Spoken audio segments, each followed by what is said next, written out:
para ihayag ang pinakahuling kalagayan ng COVID-19 crisis sa bansa at ang mga hakbang na ginagawa ng pamahalaan laban sa pandemya.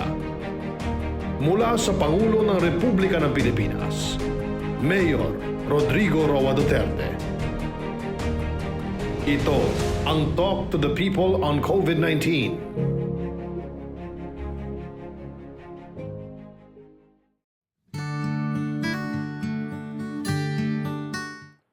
Good evening, my countrymen. Patuloy pa rin tayo ng discussion. It's not because it's a commodity that is hot, but it is rather the pandemic is getting hotter. And it's getting to be dangerous also because maraming variants naglabas ngayon. India, UK, Africa. And pag na-mutate ito, nag-iba ang anyo, we will have a problem now with discovering new vaccines.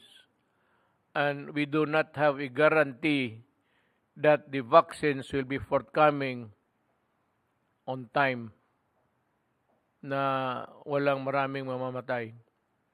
And if it is more a serious mutant variant, we'll just have to prepare for the worst. That is why yung binili ninyo Secretary Galvez, yung preparations ninyo, tama yun, baski nagsobra-sobra, because there is no way of knowing whether or not a new variant of the COVID-19 will come up. So, okay yung ating preparation. We continue to prepare and we calibrate our preparedness in accordance with its propagation. Kung medyo palapit na at marami na tinatamaan, then we will go full blast in making everything operational. I would be happy if you continue to build the infrastructure of our COVID system, COVID-19 fight system, because for as long as the COVID-19 is here, and it will take a lot of time before it will finally disappear, if at all. And with the advent of the new variants, it is good to prepare for a more serious attack. In many countries, in Taiwan, nag-lockdown na sila. They were the first to graduate from the COVID-19. Akala nila wala na. Wala nang mask. But it only would take one contaminated human being na makapasok doon to altogether again propagate the transmission. So yan ang ating bantayan. And I'm sure that with our experience and kung ano lang natin ang hindrance is really how much we can spare. But wala itong limit pagka tao na eh. I said, baka magkatotoo sabi ko, pagbili ko talaga yung mga propiedad ng gobyerno kasi pawala na yung pera. We have spent maybe mag-abot lahat yan at on the final counting, mga almost 1 trillion. And there's no, he said, an end in sight. Na matapos ito or the new variants would take over. We must prepare and wala naman akong problema. I know that Secretary Galvez is there on hand siya and Secretary Duque also on the other matters, health issues. Siya na ang bahala. So I'd start with him. Secretary Duque, would you have the slides so that Yes, we sir. can I have my Can we have our first slide, please? Magandang gabi po, Ginoong Pangulo at sa akin po mga kapwa kalihim sa inyo pong kabinete.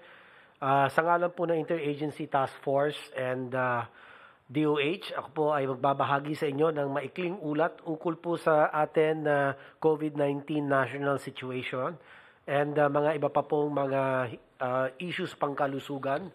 Ito po ang unang slide. Simulan namin ang aming ulat sa status po ng Philippine General Hospital, isa sa ating pong COVID referral hospitals. At kasalukuyan po, pinaimbestigahan natin ang naging sanhi ng sunog sa ikatlong palapag ng nasabing ospital.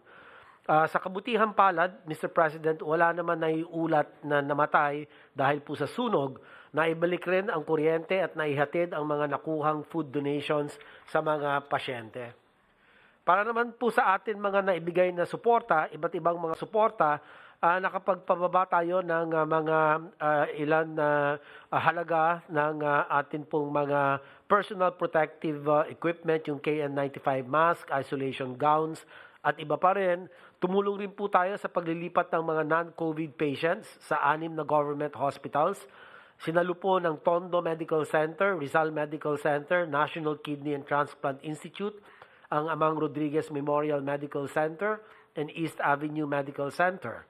Sa kasalukuyan po, 8 sa 11 na pasyente ang nailipat at kami rin po ay nakikipag-ugnayan sa mga National Capital Region Hospitals upang ma-refer pa rin ang mga natitirang 3 pasyente. At patuloy natin binabantayan ang sitwasyon on the ground at patuloy natin titiyakin ang pagkakaroon po ng kinakailangan at patuloy na suporta ng PGH. Ang pangalawa pong bahagi ng akin ulat ay ang atin pong case summary. Next slide please. Next 2 slides. Sige na, yan. Okay. Ngayon pong ika-17 o 17 ng Mayo 2021, meron po tayo na dagdag na 5,979 na bagong kaso. At sa naidagdag na ito ay 1,318 ay mula po sa National Capital Region. Ito po ay bumaba na ang kanya pong porsyento ng mga kaso na iambag doon sa national caseload as a 32% po. Ang 1,231 naman po mula sa Region 4A, 708 naman po sa Region 3, at ang pangkalahatan naman sa mga natitirang rehiyon ay 2,722 cases. Para naman po sa ating mga aktibong kaso, yan dito po sa bandang kaliwa, ang bilang ngayon ika-17 ng Mayo ay nasa 54,235. Ang katumbas po nito ay 4%, 4.72% ng ating pong kabuuang bilang ng kaso. So ito na po ang halos pinakamababa na bilang at porsyento ng ating pong mga active cases. Sa kabilang dako naman, ang ating pong recoveries ay umabot na sa 1,076,428 at ang ating pong recovery rate ay nasa 93.61%. Habang ang bilang ng mga namatay naman o pumanaw ay nasa 19,262 at ang ating pong case fatality rate ay nananatili po sa 1.68%. Next slide please. Nitong pong nakaraan linggo, bumaba pa lalo ang ating pong 2-week growth rate ng ating bansa. From negative 24% ay mula po ito sa negative 22%. Habang ang atin naman ang atin naman pong ADAR ay bumaba sa 5.95 per 5.95 cases per 100,000 population.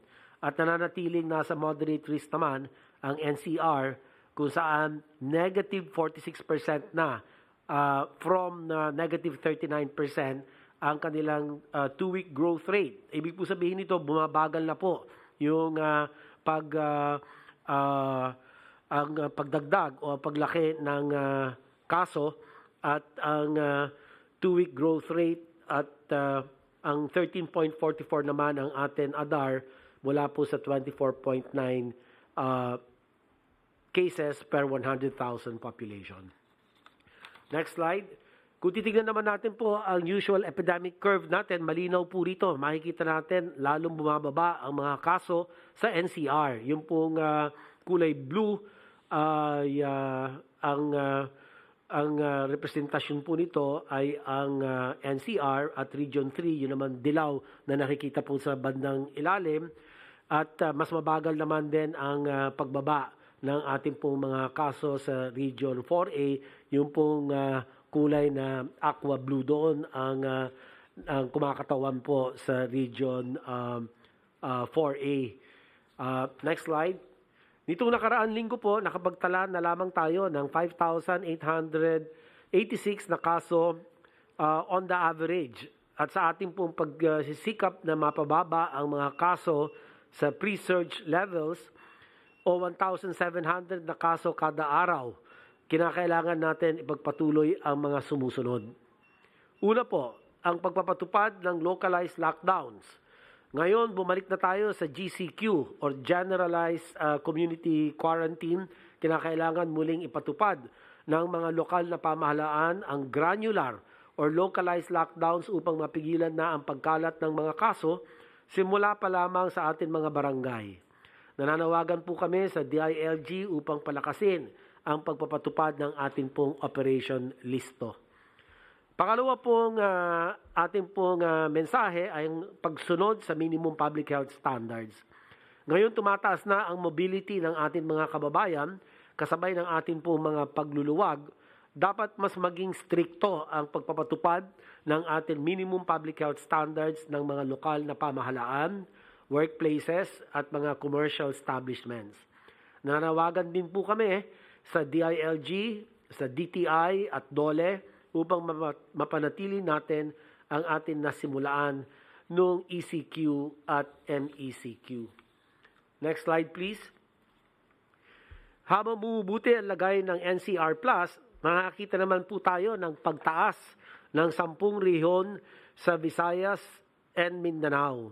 Namely, ito po ang Regions 9, 6, 4B, Caraga, 10, 12, 5, 11, 8, at saka po ang BARM. Tulad ng nabanggit, kinakailangan ng mabilis na pagpapatupad ng localized lockdowns upang mabilis natin napupuksa ang pagkalat ng mga kaso sa mga barangay. Next slide please. Patuloy na bumubuti ang lagay ng atin naman pong healthcare utilization rate nationwide. Dito po sa slide na ito, makikita mula sa 7 percentage points na iniulat namin noong nakaraang linggo, 8 percentage points na ang binaba ng atin HCUR mula sa peak na naiulat natin noong April 13 to 15. Yan po, 54% ang utilization, overall utilization rate natin ng Pilipinas. At ngayon pong May 16 ay nasa 46%. So bumaba po ang utilization rate by 8 percentage points. So ganun po, para sa lahat po sa COVID ward beds, ganun din po isolation beds, ICU beds, at mechanical ventilators. Patuloy na po Mr. President na bumababa ang ating pong utilization rate dahil po sa dalawang kadahilanan. Unang po ay bumababa po ang ating mga kaso at pangalawa, napapalawig po natin at nadadagdagan ang ating pong health systems capacity. Dumadagdag ang mga kama, ang isolation, COVID ward beds, ICU beds at mechanical ventilators. Ito pong sa susunod na slide. Next slide please. Gayun din, bumaba ang healthcare utilization rate ng NCR naman at mula sa 17% na binaba last week, bumaba na po sa 23% ng HCUR ng nasabing rehiyon kumpara po sa peak day estimate. Base po sa datos, ang NCR ICU utilization rate ay nasa low risk na lamang at ito po ay nasa 56% as of May 16 this year. So malaking bagay po ito. Ang ICU natin ay sa kabilang dako naman po, nasa high to critical risk and ICU utilization ng Laguna at Rizal.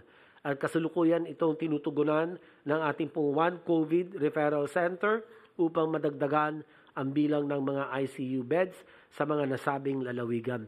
Dito po, Mr. President, kung makikita natin yung ICU beds, napakamahalaga po itong bahagi na ito ng pangkalahatan health systems capacity po natin.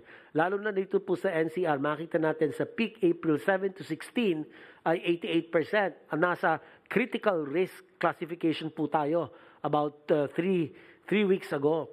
Ngayon po ay bumaba na tayo. As of May 16, 56% na lang po ang atin ICU bed utilization, down by a substantial 32 percentage points. Kanya maigi po na dapat ipagpatuloy natin ang pagpapalawig ng ating pong mga iba't ibang kapasidad. Next slide. Gaya ng ating pong epidemic curve, patuloy na bumababa ang naitatalang namamatay o pumapanaw.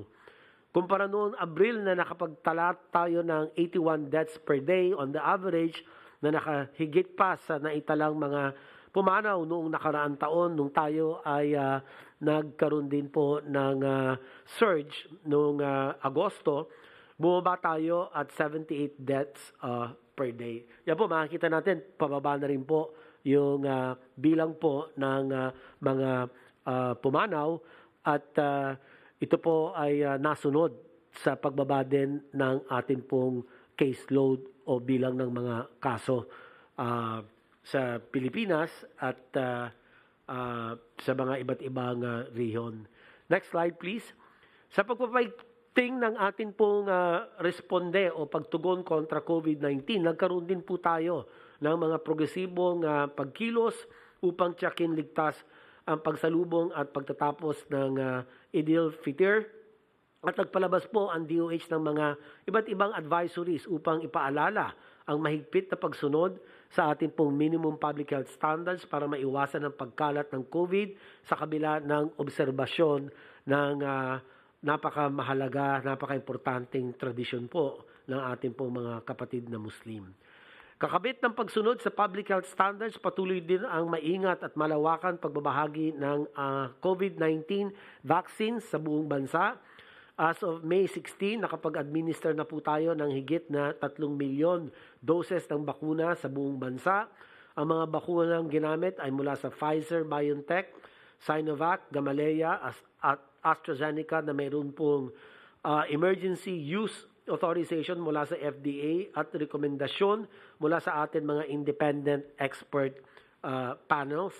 Kaya patuloy ang DOH kasama at ibang ahensya at organisasyon na mas pabilisin at palawakin pa ang pambansang pagbabakuna upang mabigyan ng karagdagang proteksyon ang lahat mula po sa COVID-19. Mamaya po, ibibigay po ni Kalihim Charlie Galvez ang mas detalyadong update sa ating pong vaccine rollout program. Next slide please. Sa kabuuan po, Mr. President, patuloy na bumubuti ang lagay ng NCR Plus. Sa kabilang banda, hinihikayat natin ang mga LGU sa Visayas and Mindanao na mahigpit na magpatupad ng kanilang granular or localized lockdowns upang mapuksa ang natitirang o nakikitang pagtaas ng mga kaso dito sa mga naturang lugar. Pangalawa po, hinihikayat din natin ang mga ospital sa Laguna at Rizal na i-convert ang kanilang mga isolation rooms into intensive care units upang magkaroon ng sapat na kapasidad para sa atin severe and critical patients. Kinakailangan po gawin ang lahat para masalba ang buhay ng ating po mga pasyente na nagiging severe o critical COVID cases.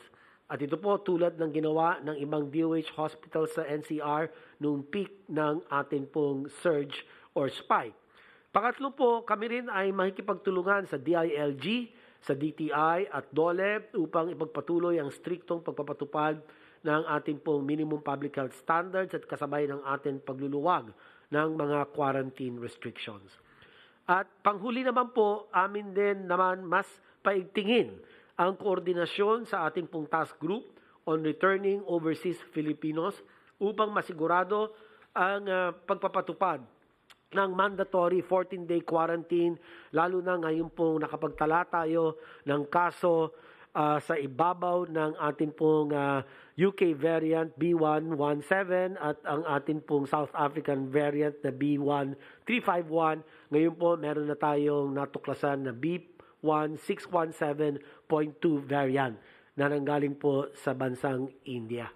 So, Mr. President, ito na lang po ako magtatapos at handa na po akong sumagot po sa inyo po mga katanungan. Maraming salamat po, Mr. President.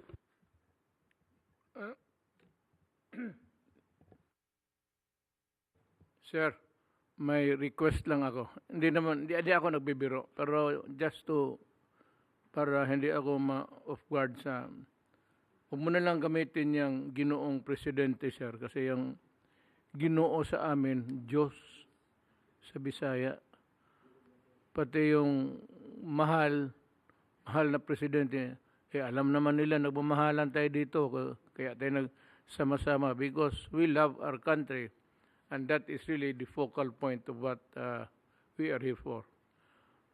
May isa pang Tagalog na maginoong, tapos yung mahal. Ano na lang, president na lang diretso. Pati minsan si Secretary Galvez yan, siya nagagamit ng mahal. Take yun na we love each other and all of us in this country. So yung Ginoo, ang mga Bisaya, totoo sir, ang mga Bisaya diyan sa probinsya, hindi man niya alam kung anong Ginoo. Bakit naman nagtawag ng Ginoo ito? Kailan pa ba ito na naging Diyos itong yawa na itong Duterte na to? So, presidente na lang diretso or mayor. I'm most comfortable with the appellation, mayor. Mas maganda sa tainga ko. We will now hear next si Secretary Galvez. Mr. President, Mayor, sa ating pong Executive Secretary, Sir Bingbong Meldelia, SBG, Senator Bongo, my fellow cabinet members, magandang gabi po sa inyong lahat. So sa ngayon po, maganda pa rin po yung mga balita po natin dahil yung ating pagbabakuna, napakataas na po ngayon, 3 million. Ang yung projection po natin, magkakaroon po tayo ng 2 million this coming May, which I believe kayang-kaya po natin yung 2 million this May. Kasi yung unang po natin, parang nagbe-break in pa po tayo ng parang sasakyan noong March. Umabot po tayo ng 40 days bago tayo maka 1 million. Then ganoon din po yung April, na 1 million nung 30 days. Ngayon, nakuha po natin ang 1 million na 17 days at nakita po natin na yung ating volumes dumating lang po nung May 7. So, ang aming po nakita ngayon, from 30,000 per day, naka-breach na po tayo ng 120,000 jobs a day, 120,529 nung May 15. Kung titingnan po natin, Sabado po ito, Mr. President, Mayon. Ibig sabihin, may possibility na talagang tataas pa kasi kumbaga sa nakasinggod na pa lang po tayo, wala pa po tayong nakatersera or kwarta. So, sa ngayon po, meron na po tayong total na 7,779,000 na total vaccine at nakadeploy na po sa lahat ng mga vaccination sites yung 7,149,020. Ang ating pong total na vaccination sites po ngayon ay 3,784 at ang target population po natin na dapat mapupunahan from A1 to A3 is 16,424,963. Nakita po natin na ito po ang nakita natin isang malaking problema na yung A2 at saka A3 natin may mga resistance po, Mr. President, kaya po talagang kailangan po natin na talagang mapangaralan po natin ang ating mga A2, yung mga seniors at saka po yung mga may comorbidities na talagang magbakuna po sila. Kasi pagka po nabakunahan po natin yung A1, A2 at saka A3, yun po ang tinatawag nating containment. Na-contain na natin yung hospitalization, na-contain na rin po natin yung contamination sa mga vulnerable person. Kasi po, ito po, very strategic po to, very significant pagka nakuha natin kaagad yung population na 16 million ng A1 to A3, malaki po ang pag-asa po natin na hindi na po tayo magkakaroon ng tinatawag nating lockdown. Kasi kayang-kaya na po ng hospital natin at kayang-kaya na po nating i-manage yung ating pandemic. Next slide please. So titingnan po natin na umaangat na naman po ang ating numero at nakikita po natin na within the week, yun po ang target namin na maungusan ulit natin ang Singapore. Kasi nakikita natin mataas na ang volume natin at kayang-kaya po natin 137 lang po ang kanyang pagitan. Next slide please. Sir, sa incoming po natin, ang definite pa po na darating yung Sinovac na 500,000. Then ngayon po nagpaplano po kami sa Pfizer kasi ang Pfizer po gusto po diretso po doon sa LGU. Ngayon, ang gagawin po natin, meron po tayong inallocate sa Cebu na 200,000 doses. From Belgium, diretso na po ng Cebu. From Belgium, diretso na po ng Davao. Para po wala siyang double handling.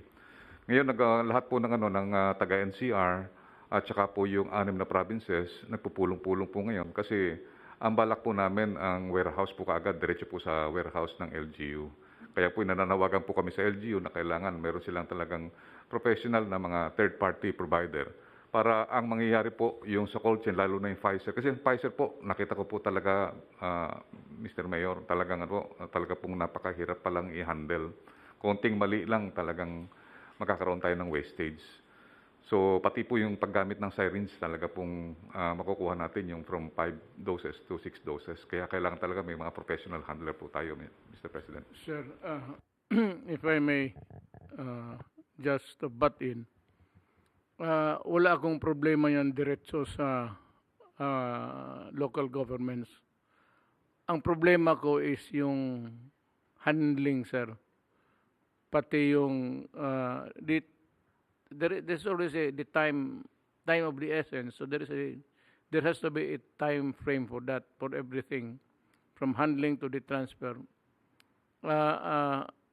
Sir, I would insist that the DILG would be part of the supervisory team kasi gusto ko maraman din ni Secretary Anyo if everything is done according to what has been planned.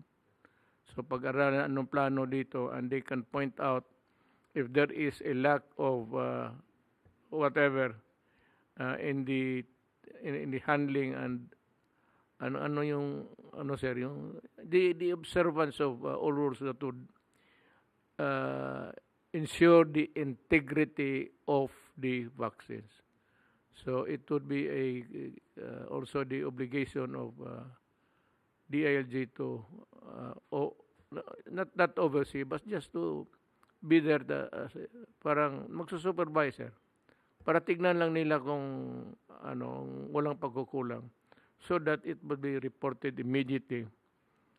From the DILG, madali kasi sila, they go to the police can radyo lang yan, sir, and immediately we would know what is wrong and what is maybe inadequate, so we can always sound the alarm on time. Yes, sir. Go ahead, sir. Salamat. Sir, ganun po ang gagawin po natin, sir. Magkatulong po yung regional na DOH po, sir, at saka regional na DILG. Kaya po nung nalaman po namin na ganun po ang gagawin ng DHL at saka ng Pfizer at saka ng UNICEF na diretso na po sa mga major island. Kasi importante po, sir, kasi kung dadalhin po kasi po lahat dito yung vaccine nasa shipper box, magdo-double handling na dadalhin na naman po ulit doon sa Davao at saka po doon sa Cebu. Kaya po ang gusto po nila, instead na dadaan pa dito sa Manila, diretso na po doon sa Cebu at saka sa Davao. Separate po na flight po yun, Mr. President. So ang parcel po, ihahati-hati na po based doon sa distribution list na sinabmit po ng DOH NBOC. So yun po ang pinaplano po natin. At saka sa National Vaccination Operations Center, sa war room po namin, mayroon po talagang nakatutok na yung sa handling ng ating mga bakuna.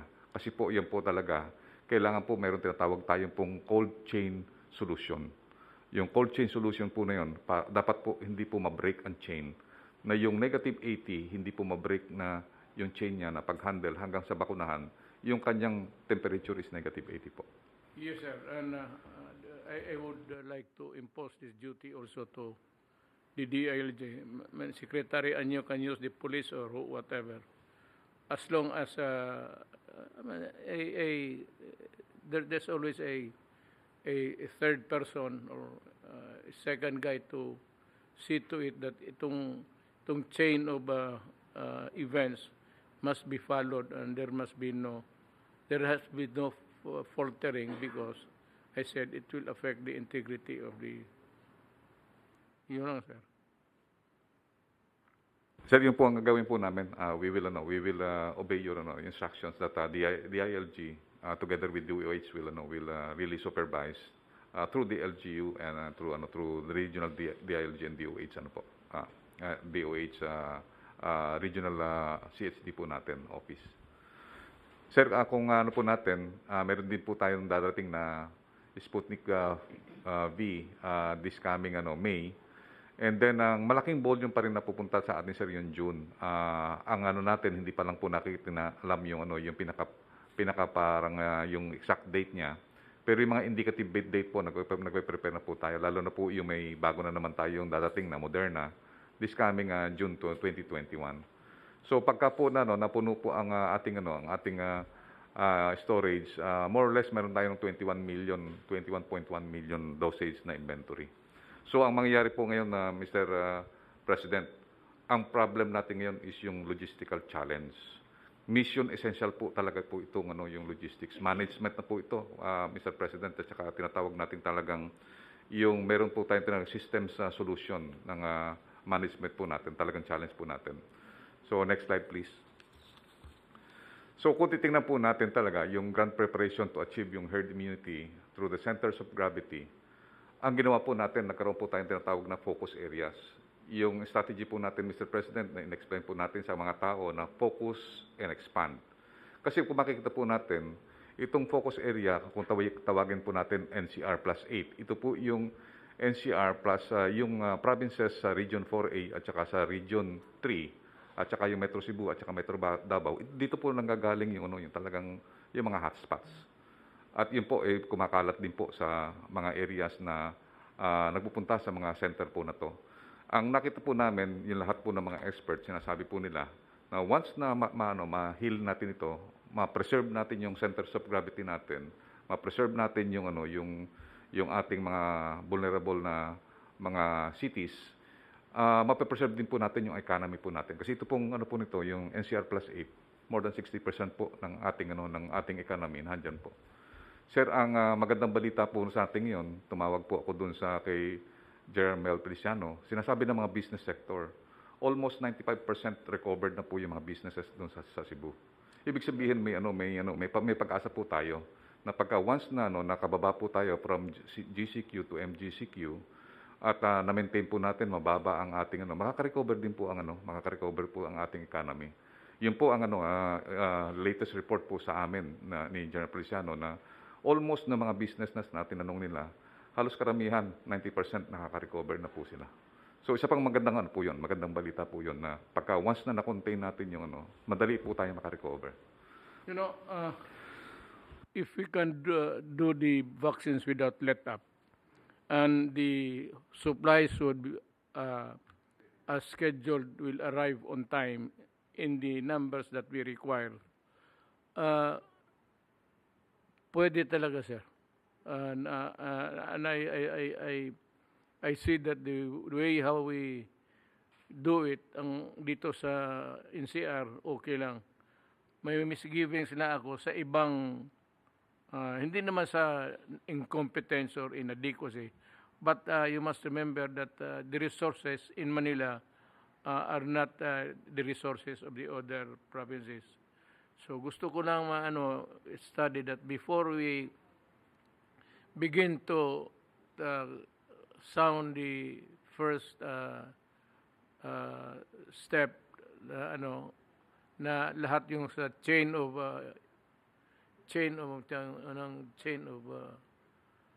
the vaccine would be, sabi ko nga, itong ma-preserve and the integrity, hindi ma-compromise ng mishandling or whatever is required of the rules regarding the keeping of the vaccines. Sir, magaling po yung ano sir natin, yung logistic provider po natin. Actually, yung inano po natin, kinontrata po natin, at saka magaling po sila, Yusek Tainyo.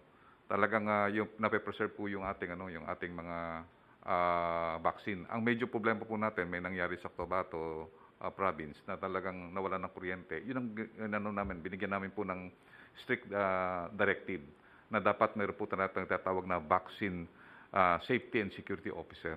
Yun po ang tumitingin na every 6 hours. Tinitingnan niya yung level of yung cold chain na hindi na break po. Every 3 times or 4 times a day, ini-inspect niya po yung vaccine.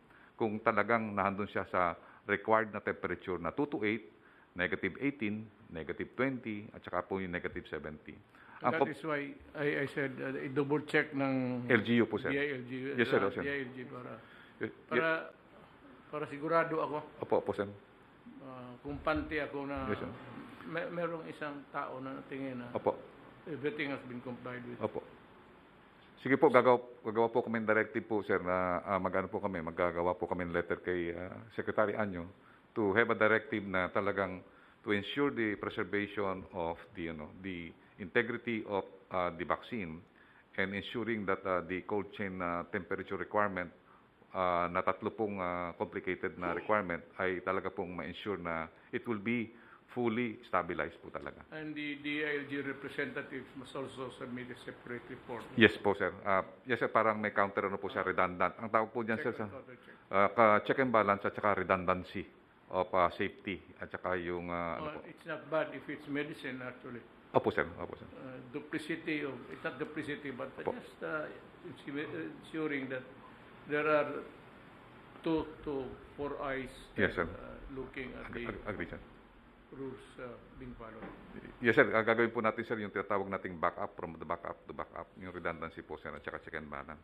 Sir, kung makikita po natin, sir, yun, ito yung key factors ng herd immunity. Ibang tao, hindi po sila naniniwala na makaya natin. Pero ito po, sinisimulate na po namin to sa Metro Manila. At nakikita namin, merong more or less mga 6 to 10 na Metro Manila mayors kaya nila yung herd immunity by November and even September. Sinimulate na nila na sinabi nila pagka naka 5,000 o 8,000 sila na everyday, makukuha nila yung herd immunity by November. Pero kung i-increase nila ng 8,000 to 10,000, mas makukuha nilang herd immunity by September or even by October. So ganun po, maganda po 'yon, maganda po 'yung simulation natin kasi actual po 'yung mga simulation. So unang-una po 'yung target jobs per day. Kailangan po talaga magkaroon po tayo ng 500,000 jobs per day or tinatawag nating 3 million jobs per week. Sa NCR po, kinumpute na po nila, kailangan po 120,000 per day. At mamaya po, pakikita po namin sa pinresent po sa amin nila ES at saka ni SBG at saka ni Secretary Duque ng private sector, yung manggagaling na supply chain manager ng Jollibee at saka ng McDonald's. So sila po yung mga supply chain na magagaling na managers, nagsama-sama sa private sector at tinulungan po tayo. Ito po, sa kanila po ito galing. So, para magkaroon, masustain po yung tinatawag nating 500,000 jobs per day, kinumpute po namin ang supply na kailangan po is 15 million per month. Doon po sa Manila, kailangan po 3.3. Sa Davao, kinumpute namin, ang Davao kailangan ng 450 per month. 450,000. Ganun din po ang Cebu, kailangan ng Cebu ng 350,000 a month na doses. Para makuha po yung herd immunity ng Davao, for example, 1.4 million, ang kanyang population na target, ang nakita po namin 400,000. Kaya nga po yung Pfizer, yung 200,000 for May, binigay po namin kagad sa Cebu at saka sa Davao para makakuha na po siya ng tinatawag natin na steady supply for the month. And then yung vaccination sites, ang inano po natin is 5,000 vaccination site, yung 100 jobs per day. Ibig sabihin po nito na yung lahat po ng per site, kailangan makakuha po siya ng 100. Meron po tayong mga vaccination site, Mr. President, nakukuha niya po 1,000. Doon po sa Makati Med, napunta po kami, napakaliit lang na area. They can accommodate 1,000. Doon po sa SM Aura, 400. At meron din po doon sa yung tinatawag lang giga vaccination doon sa MOA, meron po sila kaya na po ng 2,000. Yung gagawin po natin doon sa sa Nayong Pilipino, yun po ang kaya po ng mga more or less 10,000, yung drive-thru. So ganun po ang gagawin po natin at saka nag-scale up na po ang ating mga LGUs. Tinatawagan po namin, ang sabi nila, sir, kung bibigyan mo kami ng ganito, kaya naming 5,000 ngayon, pero pwede naming scale up ng 10,000. Pero kailangan bigyan mo ko ng steady supply ng ganitong karami. So ganun po ang mga usapan po namin ng mga mayors at saka po ng mga ating mga LGUs through the DILG. So ganun po ang ginagawa po natin. Ang gagawin po natin ngayon, yung buong NCR, magkakaroon po tayo ng tinatawag na Grand Summit. At titingnan po natin talaga kung makakaya natin yung 120,000 a day. Sa ngayon po ang Metro Manila, nakakaya na po nila mga 60 to 70,000 a day. So meaning pagka nag-scale up pa ng konti, kayang-kaya nila yung 120. And then yung clinical staffing, ito po ang medyo talagang nahihirapan po ang mga LGU. Dahil yung karamihan po ng clinical staffing, karamihan po mga hospital workers din na nasa hospital din. So gumawa po ng directive ang ating Secretary of Health na yung mga midwife, yung mga pharmacist, yung mga paramedics at saka yung mga tinatawag natin na medyo pwede pong matrain na mag-vaccinate ay pwede rin pong ilagay po diyan. Kasama po ang Philippine National Red Cross at saka po yung mga estudyante na malapit na pong mag-board. So yun po ang tinitingnan po natin. Talaga ito po ang challenge po natin talaga kasi we need to recruit more or less 25,000 to 50,000. So ang ating pong isang challenge din po dito, yung sa registration. Talagang napakababa po ng registration natin. Kaya po ang style ng ibang mga mayor ay talaga pong pinupuntahan po nila yung mga areas. Ibig sabihin yung vaccination site, 3 klase po na vaccination site ang ginawa nila. Isang mega, isa sa mga hospital, at saka po yung isa mobile or tinatawag nating naka-zoning. Meaning ang zoning, yung mga barangay na makakalapit, doon po siya sa gitna at hinahatak niya po yung mga qualified na mga natin. Yung iba naman po is house to house. Especially po yung mga ating mga elderly na hindi na po pwedeng pumunta po sa dahil because of the restriction na hindi po sila makalabas. So may mga po tayo, mobile po tayo, katulad po kay Mayor Lino, meron siyang binili ng mga bus na yung mismong bus, sir, na doon pwede siyang maging vaccination area po, sir, yung bus. So kinonvert po yung bus na maging vaccination area. Next slide, please. Sir, ito po yung simulation na ginawa po ng nila Sir Pepo at Miñana. Kung makikita po natin, ito po lahat po ng mga cities. Kinompute po nila yung total populations na target. So, kunyari for example, yung 70%, ito po yung kanilang target. And then yung target output a day, and then supply, yung vaccination sites, and then yung tinatawag nating number of staff, at saka jobs required, at saka po yung pre-registration. So, kumbaga sa po, nandito po lahat, meron silang number. For example, nakita po natin yung Caloocan, kailangan niya po na tinatawag natin target jobs per day, is kailangan niya po is 13,000 every day para po makuha yung herd immunity. Yung nakita rin po dito, yung malaki po na natin, yung Quezon City, kailangan niya po ng 24,000 na jobs per day para makuha niya yung almost yung 3 million or 2 to 3 million makuha niya po. Kasi ang medyo ang complication, katulad po ng Quezon City, by day is 3 million siya. By night 3 million siya, pero by day 5 million po siya. Ganun din po yung Makati na mababa po ang kanyang population, pero pagka araw, sir, natitriple, quadruple kasi doon po pumapasok ang mga tao doon sa kanyang sa mga opisina. So yun ang nakikita po natin ng mga complication na tinitingnan din po ng ating simulation. At nakita po sa simulation natin na kaya pong gawin, Mr. President. Hindi po imposible, kaya po natin. Meron tayong tinatawag na low target, meron din tayong high target. Pero dapat high target po tayo kasi pagka medyo bumagsak tayo, medyo nandun pa rin tayo sa low. Next slide please. Sir, ito po sir ang gusto namin i-suggest po sa inyo kasi marami po mga business sector at saka po yung rin po sa COVAX na dapat buksan na po natin talaga yung A4 at saka yung A5 na kailangan yung bakuna unahin natin ang mahihirap. Kaya po ang ano po natin, yung A5, ang COVAX, sabi na, pwede sila sa ano, kasi ang COVAX talaga, para yan sa mga vulnerable at saka para yan sa mga mahirap, para equitable access. So ngayon, ang ano po natin, considering na para gusto natin mapabilis talaga yung ano, kailangan kung magkasano lalakihan natin ang imbudo. Kasi kung maliit ang imbudo natin, wala tayong gaano makukuha. So ang gagawin natin, lalakihan natin ang net para yung ano natin, yung tinatawag nating ano, yung ating target population lumaki. Mas marami pong ano, kahit na mayroong mga magre-reject, at least marami po ang ano nun. I believe ano po nila SBG nga yung sa Senate, ganun din po ang ano nila na mag-open up na tayo sa A4 at saka sa A5. Para mawala na rin po yung agam-agam. Pagka po yung A5 nag-ano na po tayo, wala pong agam-agam na yung AstraZeneca mag-expire kasi marami po tayong A5. Kung titingnan po natin sa populasyon, Mr. President, yung ano po natin, yung ating population po sa A5 ay naka po tayo. Ang ano po natin sa A5 is more or less naka po tayo 12 million. 12 million po yung target po natin yan.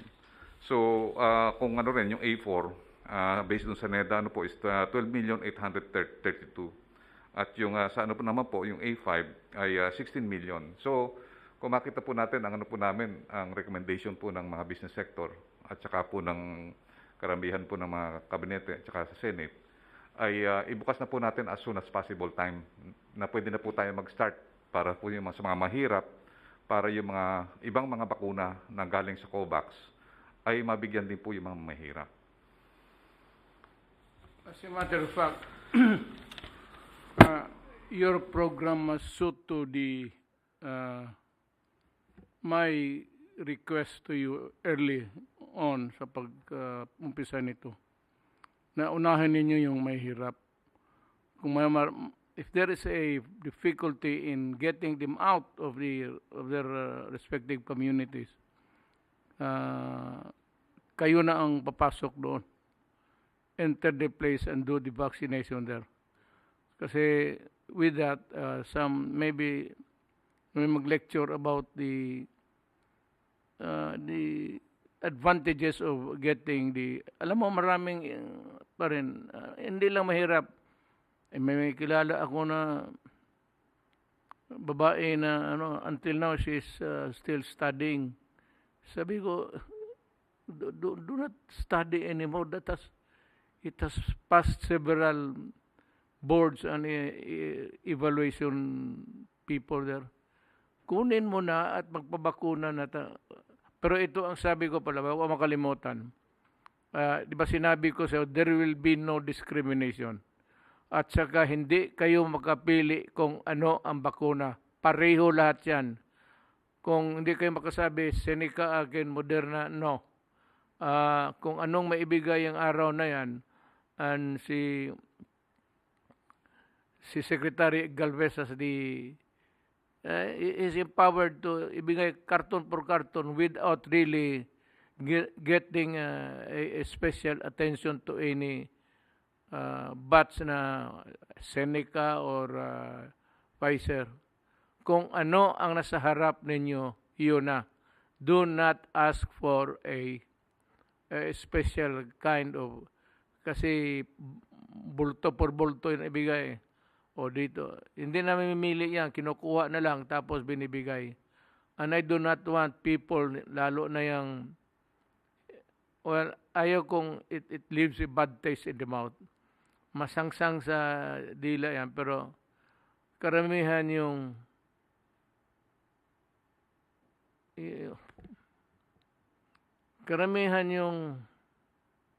meron, naghihintay ng mga US, Moderna, Pfizer. Sabi ko, hindi mangyari yan. And you cannot have, kung ano ang nasa harap ninyo, kay mamilyonaryo ka o mahirap ka, yun na yung iyo. Wala ka ng, hindi ka mamili. Ang mamili si Secretary Galvez. And Secretary Galvez will make the distribution with a blind eye sa brand. Hindi siya magsabi, kuno sa yung Pfizer dyan bigay mo. Hindi yan talaga gagawin yan. And I told Secretary Galvez, kung sino niya, kunin mo yan dyan, sige, ibigay mo. Huwag mo nang silip-silipin kung ano yung Moderna o Pfizer or AstraZeneca because I won't allow it. Kung mahirap ka man o mayaman, kung gusto mo, pumunta ka doon sa vaccination sites. If you are there in that community, go there and have yourself vaccinated by any of the vaccines available. They are all potent. They are all effective. So, there's no reason for you really to be choosy about it. The only reason is ayaw ko magkaroon ng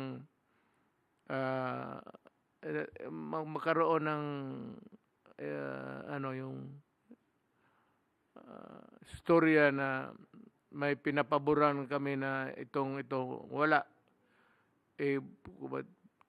Baski sa ang subdivision ka na mayaman o nandiyan ka man sa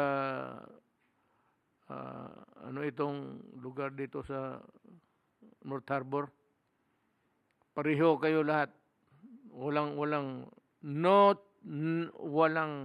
hindi ako papayag na magpili-pili. Kung ano yung sa harap mo, yun na. Pareho lang yan lahat. Sir, we will comply po, sir. And then, ang gagawin po talaga natin, sir, pupuntahan natin, sir, yung mga population areas para at least doon natin maibigay yung para sa mga mahihirap, sir.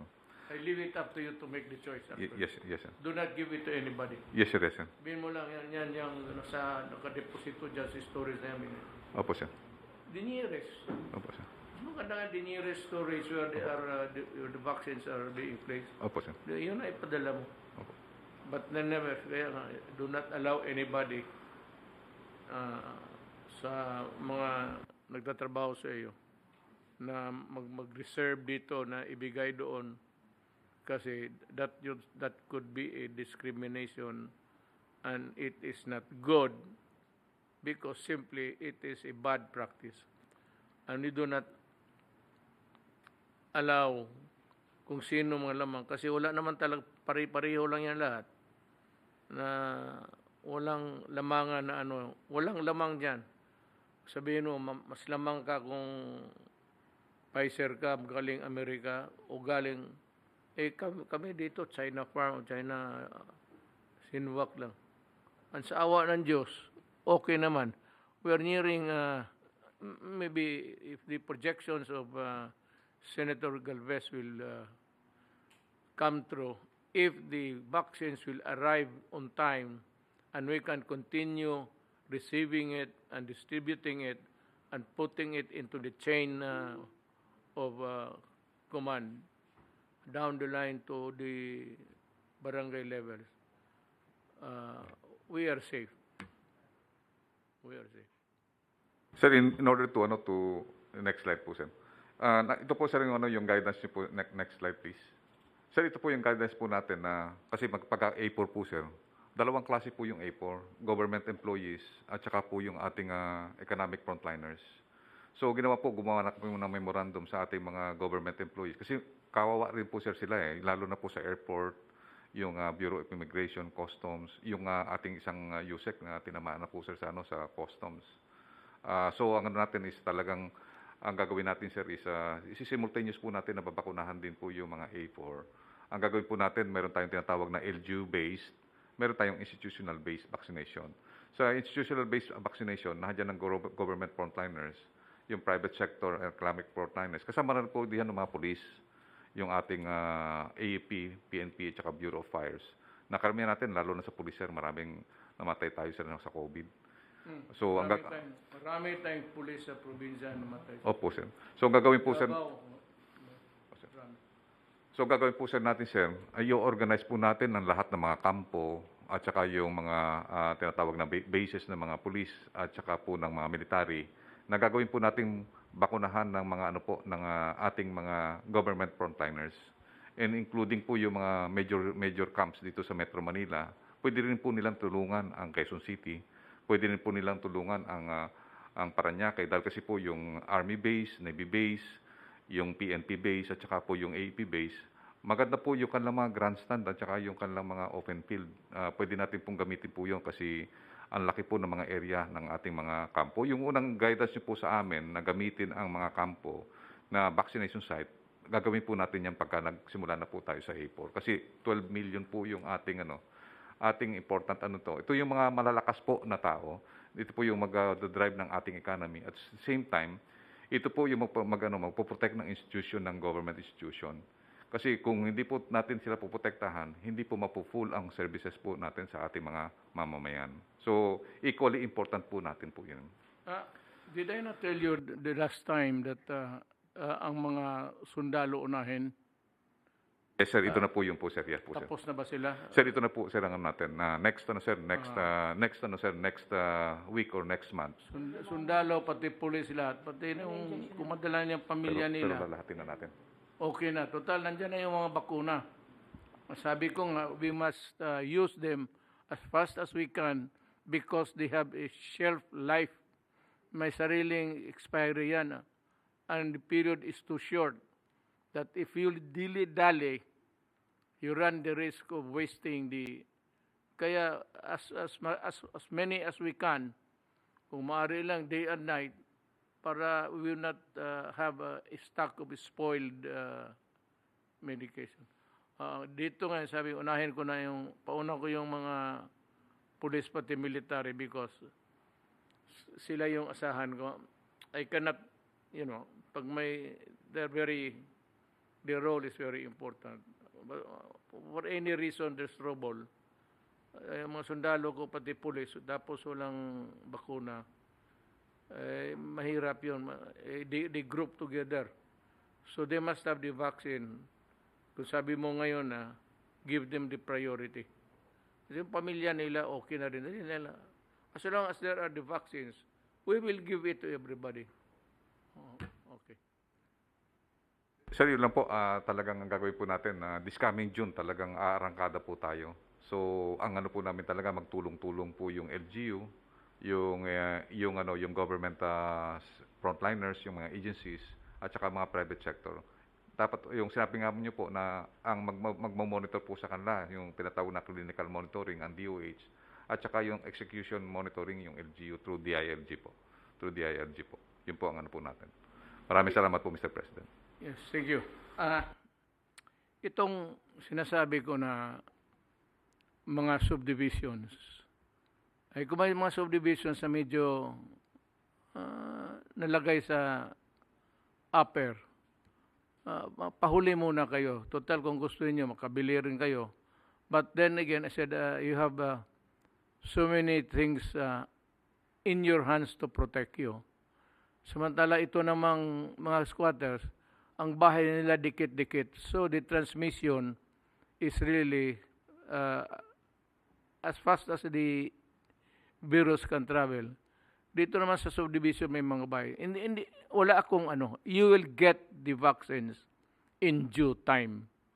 Ang sinasabi ko lang, kasi dito yung mga mahirap, dikit-dikit yung bahay. At saka, alam mo na, they tend to forget the protocols. Hindi itong mga medyo well-off subdivisions, kaya naman ninyong mag-isolate you can close the house and then request just somebody outside there to buy the food, the things like that. Do you know the reason why I am saying this? Because there is a resurgence of meron naman pumuputok ngayon sa maraming bansa itong variants. So there is no way yung vaccine 19 na binigay ngayon will work with the new mutant things. Kaya yung sinasabi ko, may reason ako dyan. Hindi sabihin mo na may galit ako o ayaw kong purposely pahuli ko. It's not that. It's the way where you find yourself in life na you must consider also. Total, we're all human beings, all Filipinos. Give this a little elbow room or a leeway for the poor to be protected first because they are at a loss actually of where to go. Baski na sabihin mo kung magkasakit, they do not have the money. And they have to, baski na real, you have to be real about it. Alam mo na, medisina at anong requirement, wala silang pambili. They're always at the mercy of their poverty. So, it is the sacred duty of government to look after them first. Yan ang sinasabi ko. That is just, hindi yan sabihin mo na elitista itong, wala yan. Walang elitista sa akin, walang tingin ko sa inyo lahat ay, you are my, wag na yung servant, public servant, that's an overused thing. Ako'y worker of government at tinitignan ko lang talaga kung ano ang dapat para sa lahat.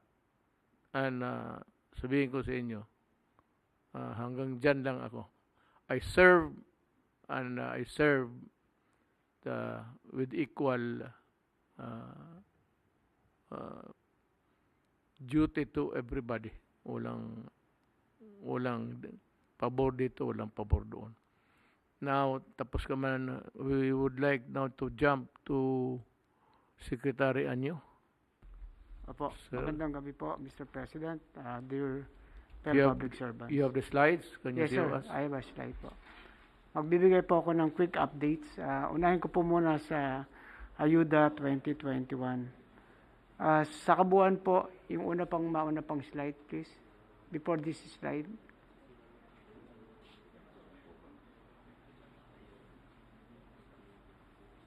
Sa kabuuan po na 22.9 billion na ipinamahagi natin, ay naibigay na po ang 21.18 billion. Sa kabuuan po, 21,186,353 individual, all beneficiaries po nakatanggap.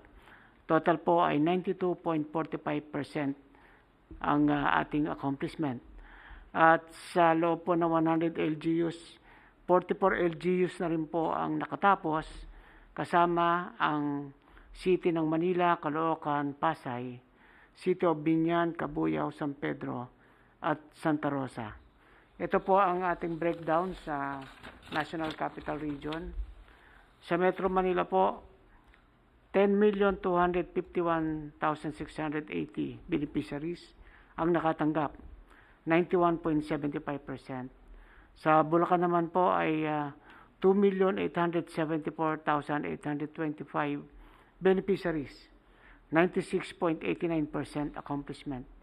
Sa Cavite, 2,956,065 ang nakatanggap na, sa kabuuan ay 85.82%. Sa Laguna po ay 2,633,653, 96.89% accomplishment. At sa probinsya naman ng Rizal, 2,470,130 beneficiaries or 94.54%. Sa natitirang isang linggo ay sisiguraduhin po natin na ipamigay ang lahat ng ayuda at matugunan ang lahat ng reklamo, complaint at apila sa ating grievance and appeal committee. At ito po ay gagawin ng ating mga LGUs. Next slide please. Sa kampanya naman po laban sa illegal na droga, mula May 12 hanggang May 16, ito po ay binubuo lamang na 5 araw, nakapag-conduct po ang ating mga ahensya, ang PNP at PIDEA at iba pang mga ahensya, ng 737 operations. Nakapagawa po tayo ng pag-aresto sa 998 na katao. 9 ang namatay sa mga operasyon at 4 naman na nag-surrender. Sa kabuuan ay nakakumpiska tayo ng 5 kilong shabu at 375.9 kilos na marijuana na tinataya sa halagang 79,156,304 pesos and 62 centavos. Next slide. Dito naman po sa pagpapatupad ng ating community health protocols. Ito po yung mga recorded violations. Nagkaroon po ng 32,867 violators sa hindi pagsusuot ng maskara at 585 naman po sa pag-violation ng conduct ng mass gathering at 10,705 sa pag-violate sa physical distancing. Nakita po natin dito, 937 ang ating naaresto na nagresulta sa pag-inquest ng 240 at regular filing ng 697. Ang iba ay nawarningan, ang iba ay pinagmulta, at ang 2,308 naman ay nag-conduct o nagsagawa ng community service. Tinignan po namin yung talaan sa araw-araw, nakikita po naman namin na bumababa ang numero ng mga violators. Ang ibig pong sabihin ay pumapasok naman sa isipan ng mga kababayan natin ang pagsusot ng mask. At ito ay magandang trend sapagkat mas makakatulong para maiwasan po yung ating tinatawag na transmission. Next slide please. Ito po yung sinasabi po ninyo kanina, yung paano po makatulong ang DILG at LGU sa effort po nila Secretary Galvez. As early po as January 18, nagpalabas na tayo ng DILG Memo Circular 2021-007 na inatasan po natin yung mga LGU magsagawa ng vaccination plan para po sa paghahanda sa darating na maraming bakuna itong first, second, and third quarter. At tama-tama naman po. Dito sa vaccination plan, sinisigurado natin yung mga salient points na dapat mayroong communication at information plan para mahikayat yung mga tao sa pagbabakuna at huwag nang mamili ng anumang brand. At magkaroon din po ng master list based po sa priorities at guidelines na ibinigay ng DOH at WHO. Sa ngayon po ay umugit na 10 milyon na ang nasa master list ng ating mga LGU. Ibig sabihin po, ito po yung mga tao na nakahanda ng bakunahan anytime. At kailangan din po ay maka-establish yung sinasabi ni Secretary Galvez ng mga vaccination centers sa kanya-kanyang mga LGU. At tingnan po nila yung mga existing cold chain storage at kung ano pa yung mga kailangan logistical requirements. At kailangan din po ang master list ng mga tao na makakatulong sa pagbabakuna. Dito po, isasuggest din natin na pwede tayo humingi ng tulong sa PNP at AAP at Bureau of Fire. Kailangan po ay iti-training lang natin sila kung paano yung pagbakuna para pangdagdag po sa manpower. Dahil nakikita po natin pagdating ng June, talagang maraming bakuna na ang darating. At kailangan din po ay naka-incorporate sa LGU Emergency Operation Centers ang pagmamonitor ng pagbabakuna at sa lahat ng vaccination center dapat ay i-implementa po natin ang minimum health protocols or standard. Hindi po dapat magkakaroon ng anumang violation ng mass gathering. Sa ngayon po, as of 14 May 2021, 21,734 LGUs na po ang mayroong mga vaccination plans na ready for execution. Siyempre po, ang ating concentration ay ang NCR at saka yung 6 na areas na binanggit ni Secretary Galvez. So ito po yung mga key points po natin. Una po, ang ayuda ay sisiguro din natin na mai-distribute 100%. Ngayong natitirang linggo na ito ay gagawin po natin yan. At patuloy po natin ipatutupad ang public health standard at ang ating kapulisan naman ay tuloy pa rin sa kanilang gawain sa pagkurba ng criminalities at illegal drugs. At sisiguradin po naman ng ating LGUs na mailabas at magkaroon po ng massive rollout ng mga vaccine pagdating po ng mga bakuna na ito. At ang panghuli po ay nagpapasalamat po yung ating mga mayors at governors sapagkat sila po ngayon ay nabilang nasa first priority bilang A1.5 bilang mga nangunguna sa lahat ng effort sa pag-distribute ng ayuda, sa COVID task forces at sa pag-rollout ng bakuna ay sila po talaga ang nangunguna. Ito po naman ay galing din sa inyong mismong guidance po. Naalala ko po noon na sinabi ninyo na pag-aralan nyo ang mga mayors, governors na masama sa priority. At ito na po, at kasama na po sila sa ating priority. At sabi nga po ng mga ating mga pinuno ng liga, ng probinsya, city at munisipalidad, mas lalo po sila ngayong magiging agresibo at inspirado sa pagpapatupad ng ating mga effort para sa pagbabakuna at paglaban sa COVID-19. Yan lamang po, mahal na Pangulo. Thank you po. Thank you, Secretary Anyo. Yan ang sinabi ko, nandiyan na pala eh. Hindi ko na kailangan sabihin, you come here prepared. I was just shooting the breeze with you. We thought na hindi pa because the responsibility should be shared mostly by the people from DOH and DILG. Ang DILG kasi ang pinakamalapit sa mga barangay pati mga munisipyo, probinsya. And it would be easy for them really to move around and get the cooperation of everybody. Kasali na dyan yung police, pero hindi sa ngayon, hindi naman kailangan. Except that the police will continue to enforce strictly the protocols. Alam mo, ang pag-asa natin is really the obedience. Parang Boy Scout. You want to end the danger of COVID-19 engulfing this country. Huwag kayong sumunod. Pero I will be yung the coming days kasi walang siguro na tapos na to eh. It does not follow that because you have the COVID-19 vaccine, it does not follow that you cannot be sick again because you can get reinfected. Pati ng mga bagong variants ngayon, which makes our job doubly hard to do. So, if I am strict, and kung may improvement man ngayon sa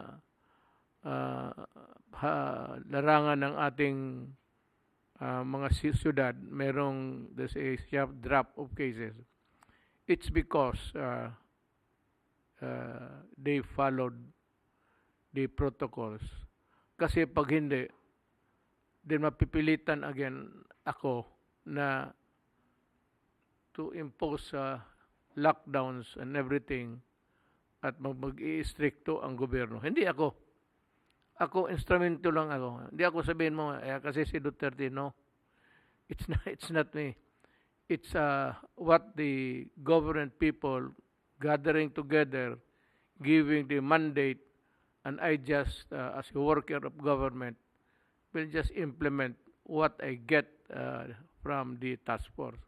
Kasi ito yung may mga tao doon na mas marunong kaysa akin. Kasi medical, lahat nagsali-sali na. Mga doctors and everything. So, wala akong sabihin mo na pag sinabi nilang lockdown, it's not because I want to do it. Ayaw ko. Sabihin ko kung under other circumstances, sabihin ko, ayaw ko. It would work hardships on the people. But these things are for your own good. And if you hindi nyo sumusunod, and may resurgence naman, plus the new variants, mapipilitan talaga akong mag-impose ng lockdown. Maybe stricter this time because hindi natin alam kung anong variants yan. Pag-aralan mo na yan, then they will work on the bakuna with how long we do not know. Including itong ating team sa Philippines. They are at it. And so we just pray that no widespread contamination can occur so that it will not pull us down again in the matter of many sick Filipinos. The next would be si Secretary Delfin Lorenzana. Good evening, Mayor. Isa lang po ang aking ulat ngayon, yung ating sinusubaybayang mga OFWs. Meron ng 545,600 745 ang nakauwi, Mayor. Ang hindi po natin na iulat dito ay yung marami rin po sa kanila, yung dumating nung muna, ang nakakabalik ng unti-unti sa kanilang trabaho. Umaalis na rin sila papunta sa trabaho. Yun lang po, Mayor. Thank you. Well, I said silently, hindi mo nila alam na siguro na tatrabaho ka heaven and earth to make the return of the OFW yung nagtulong sa ating ekonomiya by their contribution sa papadala nila dito, that to make their re-entry dito sa Philippines as comfortable as possible. And magagastos tayo simply because this is the time that we can magbayad tayo sa kanila. We can repay them for their sweat working and sharing their income with our government and ultimately with the people. So, yan lang ang masabi ko dyan sa trabaho ni Secretary Lorenzana. Kami lahat dito, hindi kami na pumupurma. Maaari lang, alas 10 na sobra. So, we are sacrificing time, effort lahat because we have to inform the people of what is going on. Para hindi inyo masakit. Kagaya ng mapapaiyak ako. Hindi, actually sabi ng maraming sabi, kami lang ang namimigay, kayo wala. Really? Nakita ninyo yung statistics yung schedule binigay ni Secretary Anyo. Nakita, we are distributing billions. Billions yan. Araw sa lahat na puro billions, namimigay kami ng ayuda sa mga mahihirap. Yun lang talagang mahihirap. So, sabi niya, walang ginawa ang gobyerno. Nauna pa kami noon. And we are giving money. Yun lang ang pinaka most expeditious way of doing it. Para madalian. So, from Secretary Anyo, I'd like to ask the Cabinet Secretary if what's new, what's the update? Thank you, Mr. President.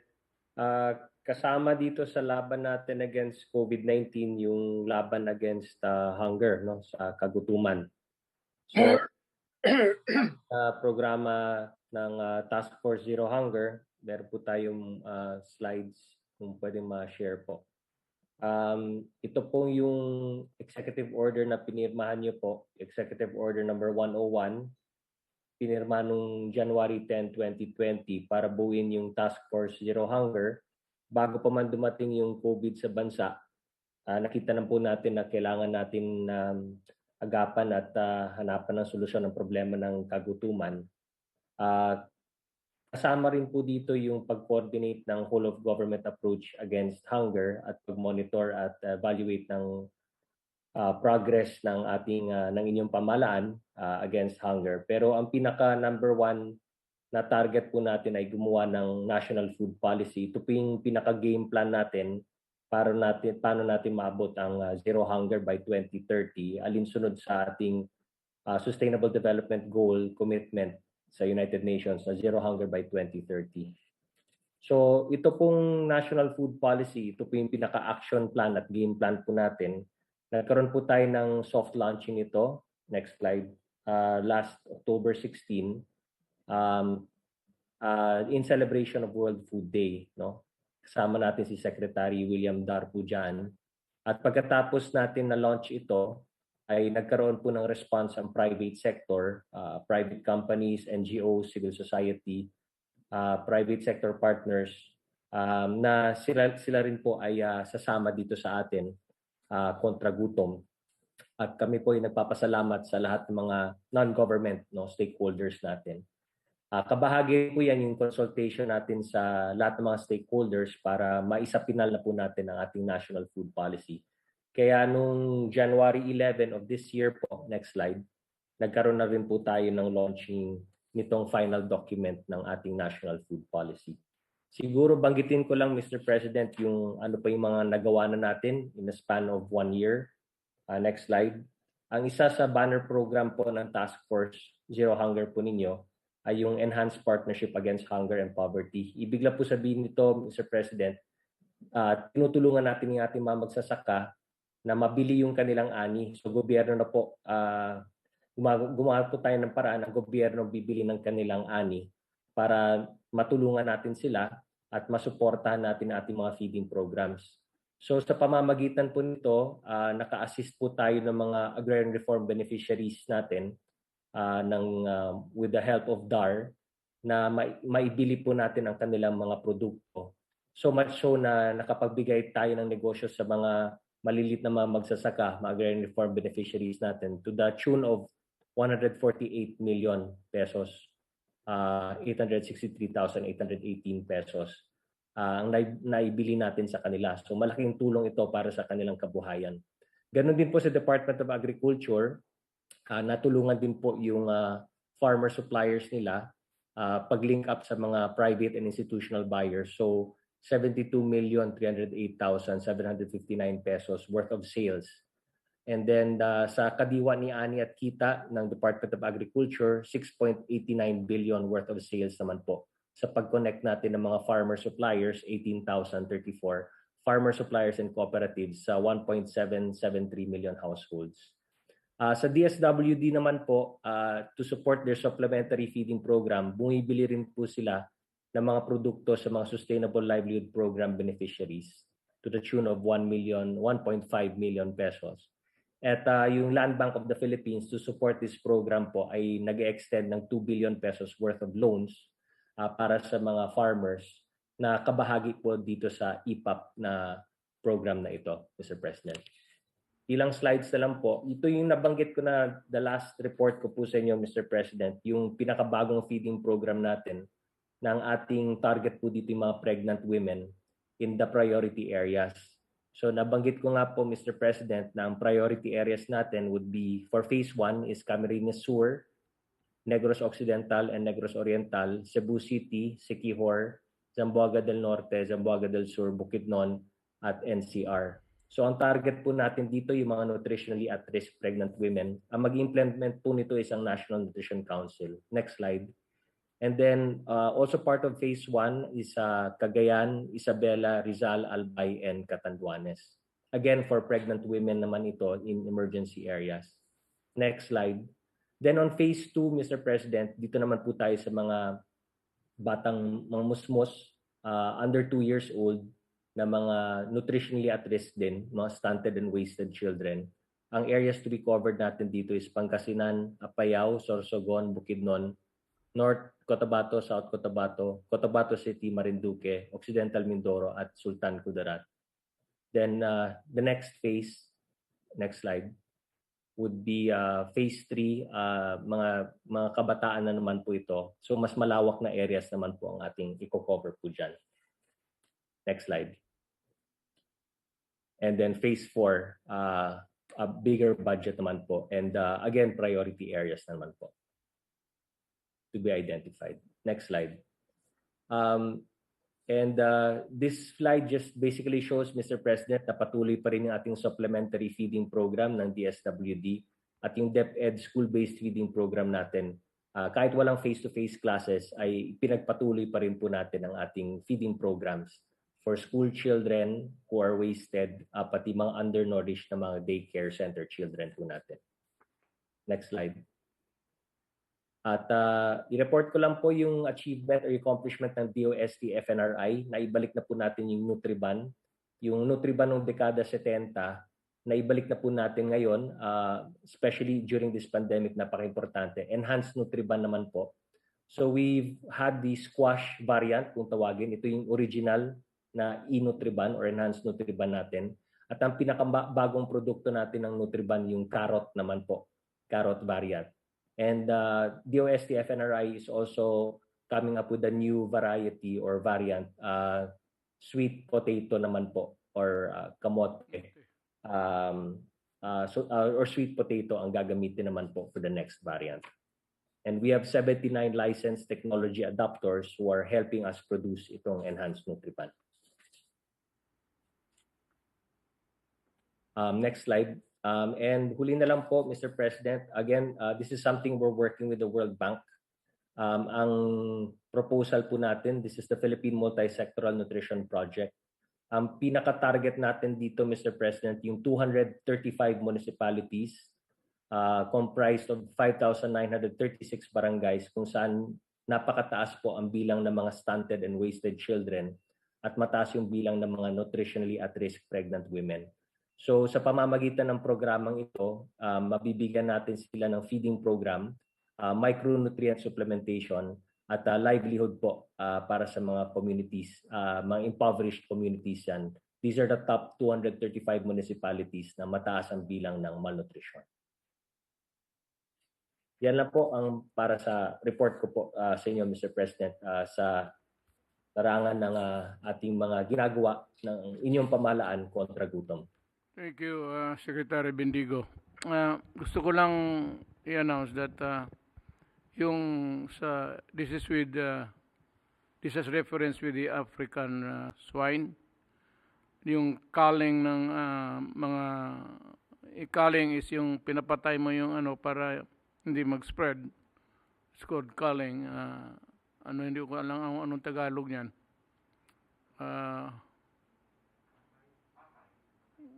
Pinapatay para hindi nga mag-spread. Napirmahan ko yun. I remember signing everything and I hope that the money would be distributed to you as payment for those that you have lost. Yung mga malalaki talaga ang pagkulang ko sa Tagalog. Totoo lang, so pasensya na kayo. Now, let's hear a legal mind giving us some form of electoral, the finer points of law, and as a parang tatay. He is a good material sa gobyerno talaga. Malaking tulong itong mga, hindi theory, yung sinasabi niya kung anong dapat gawin, kung ano iwasan. So I give to you, Secretary Panelo.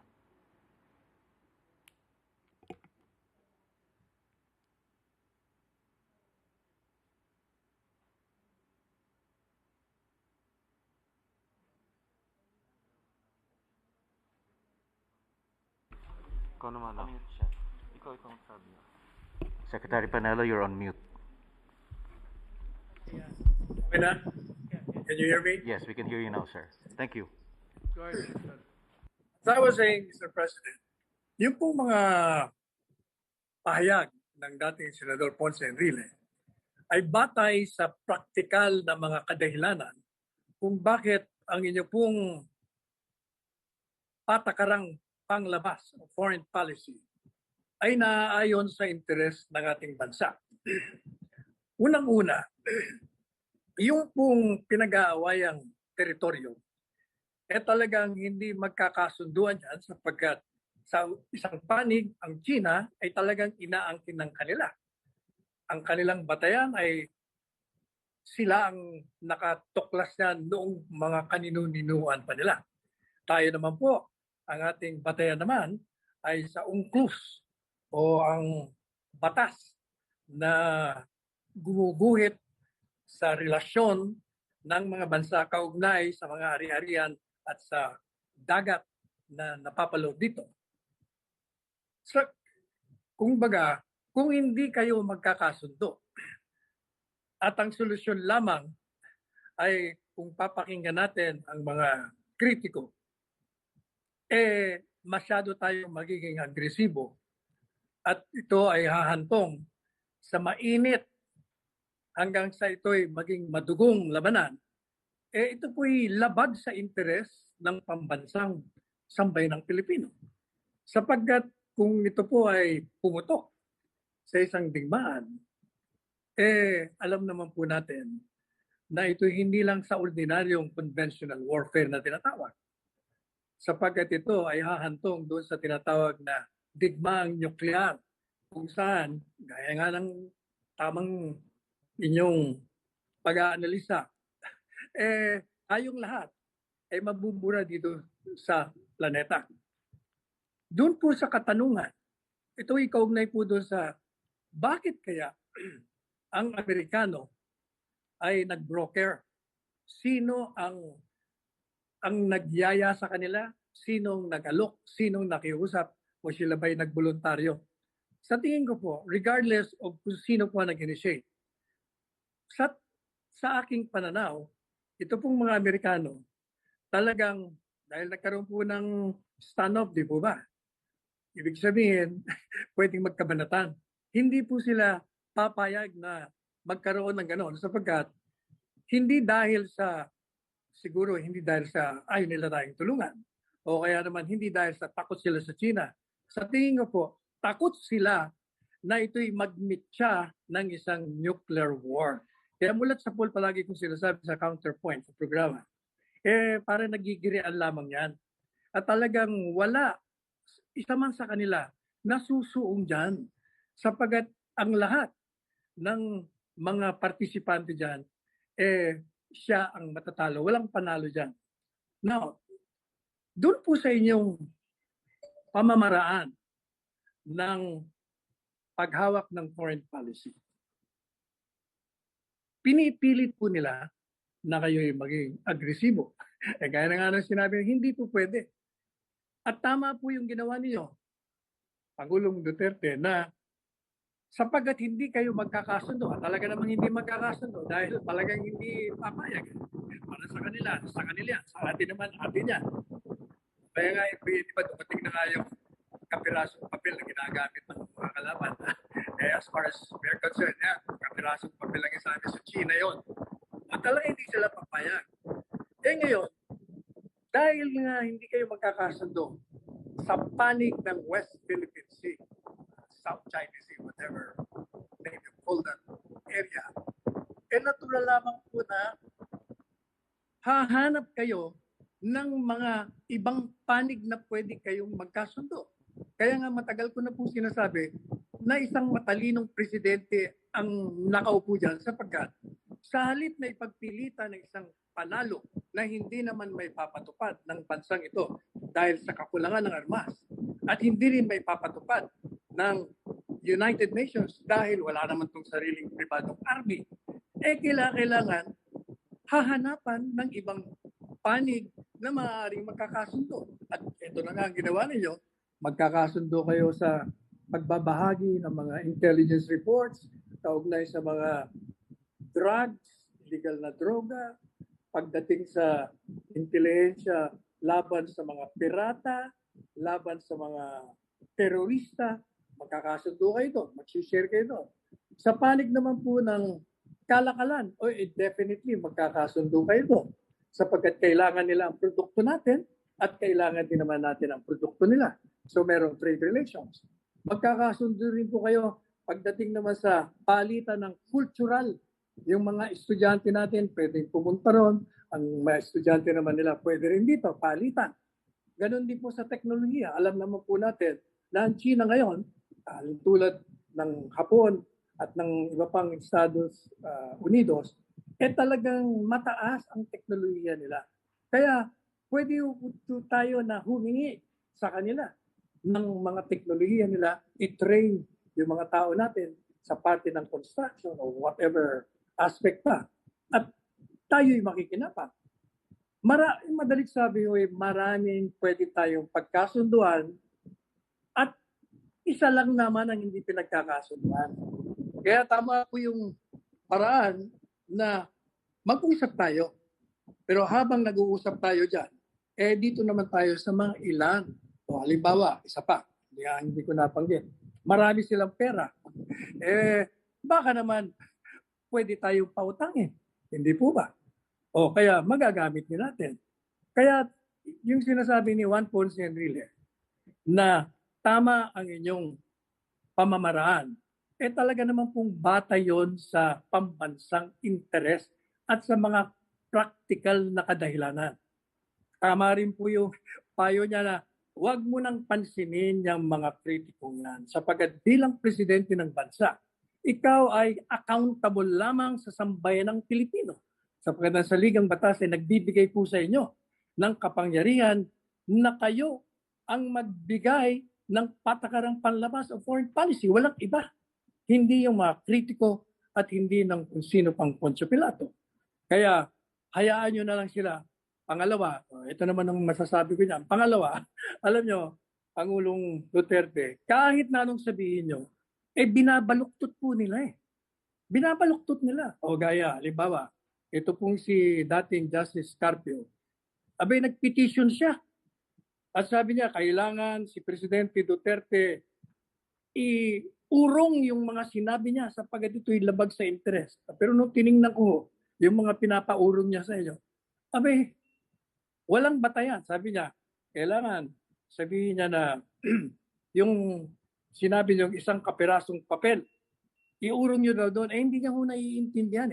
Talagang binaluktot niya nga eh. Sapagkat ang sinasabi niyo, yan ay isang kapirasong papel, yung pagpapanalo sa kanila. Sapagkat hindi nga sila papayag dahil paulit-ulit ko sinasabi, sa kanila, as far as they're concerned, might is right. Silang makapangyarihan, meron silang kakayahan, kaya sila ang pwede magpatupad ng anong gusto nila. Yung maliit na bansa, wala. Kaya sabi niya, sa iyong papel, akin ang teritoryo. Binaliktado nila yun, binaluktot nila, pinalalabas nila na kayo. Yun ang posisyon nyo, hindi nga yun ang posisyon nyo. Pangalawa, hindi ba, palagi nila sinasabi na, ayan si Presidente, kaibigan niya raw ang China, malaking utang na loob, pinagpapalit na naman ng teritoryo. Hindi ba binabaluktot na naman nila yun?